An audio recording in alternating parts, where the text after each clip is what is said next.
तो ये जो क्वेश्चन अपने सामने ये आया हुआ है नीट 2012 में। ठीक, क्वेश्चन की लैंग्वेज पहले देखते हैं। Structure of a mixed oxide. सबसे पहली बात, ये ऑक्साइड कैसा है? मिक्स्ड ऑक्साइड है। Cubic close packed CCP structure. The cubic unit cell of mixed oxides is composed of oxide ion. तो ये क्लियर हुआ कि ये जो CCP स्ट्रक्चर है, CCP स्ट्रक्चर, तो इसमें सबसे पहले तो जो लैटिस पॉइंट है, लैटिस पॉइंट पे कौन है? ऑक्साइड आयन है। ये बात क्लियर हो गई। और CCP के लिए लैटिस पॉइंट में जितने भी पार्टिकल्स होते हैं उनका कंट्रीब्यूशन कितने का होता है? तो वो होता है 4 का। ठीक है भाई। फिर इसके बाद कह रहे हैं 1/4 of the tetrahedral void are occupied by divalent metal A। ध्यान से सुनना, डाईवैलेंट मेटल A, मेटल है तो यानी कैटायन बनाएगा, और डाईवैलेंट है यानी कि A2+, ऐसे लिख सकते हैं। अब इसके बाद क्या कह रहा है? 1/4 ऑफ द टेट्राहेड्रल वॉइड, यानी कि टेट्राहेड्रल वॉइड होते कितने हैं भाई? तो टेट्राहेड्रल जस्ट डबल होते हैं। जो लैटिस पॉइंट में जो पार्टिकल्स होते हैं उनका जो कंट्रीब्यूशन होता है, यानी कि CCP में जो पार्टिकल्स का कंट्रीब्यूशन होता है, जितने पार्टिकल्स का कंट्रीब्यूशन होता है उसका जस्ट डबल टेट्राहेड्रल वॉइड्स होते हैं। यानी कि अगर मान ले कि यहाँ ये हमने 4 लिया है एक यूनिट सेल के लिए, तो टेट्राहेड्रल वॉइड कितने हो जाएंगे? 8। और क्या बोल रहा है?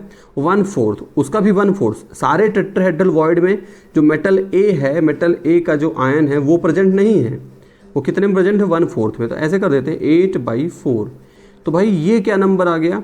ये नंबर आ गया A2+ का, क्योंकि अपने को पता है ना मिक्स्ड ऑक्साइड बोला गया है। तो यार मिक्स्ड ऑक्साइड में यहाँ पे एक तो ऑक्सीजन है और एक कैटायन A है, और क्या है आगे देखते हैं।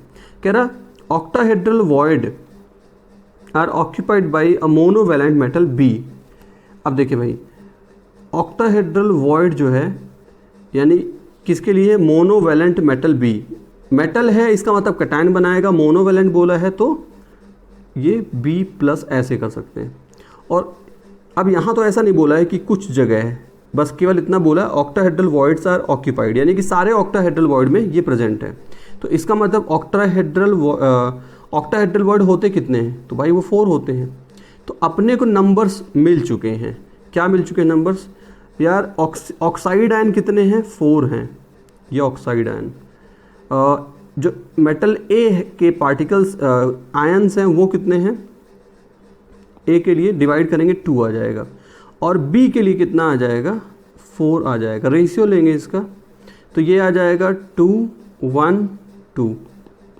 तो इसका मतलब अब अपने को देखना है कि यार ये 2 ऑक्सीजन 2 हो, A B क्या हो? 1 और 2 हो। अब अपने को पता है कि ऑक्साइड का फॉर्मूला कैसे लिखेंगे? O बाद में लिखेंगे, तो इसको ऐसे लिख सकते हैं A B और उसके बाद O। तो A कितने हैं?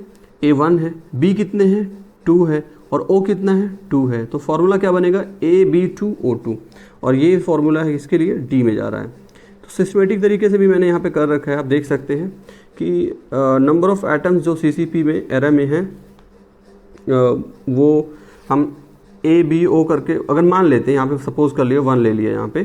ठीक, तो अब यहाँ अगर इसको हम 1 ले लेते हैं तो जो एक मेटल A है, एक मेटल B है और एक O है, तो O के लिए अगर ये 1 है तो उतने ही क्या होंगे? जो B है, B हमने क्या बोला था? B बोला था कि B कहाँ प्रेजेंट है? ऑक्टाहेड्रल में। तो ऑक्टाहेड्रल कितने होते हैं? उतने ही होते हैं जितने कि नंबर ऑफ पार्टिकल्स ऑक्सीजन के होंगे। तो ये दोनों सेम हो गए। और उसके बाद जो A है वो कहाँ है? वो 1/4 में है। किसके? टेट्राहेड्रल वॉइड के। टेट्राहेड्रल वॉइड जस्ट डबल होता है, ये 1/2 आ जाएगा। तो रेशियो लोगे तो अल्टीमेटली ये बनेगा। तो ये रहा क्वेश्चन नीट 2012 में जो आया हुआ है। तो इसका फाइनली जो आंसर होगा वो होगा AB2O2।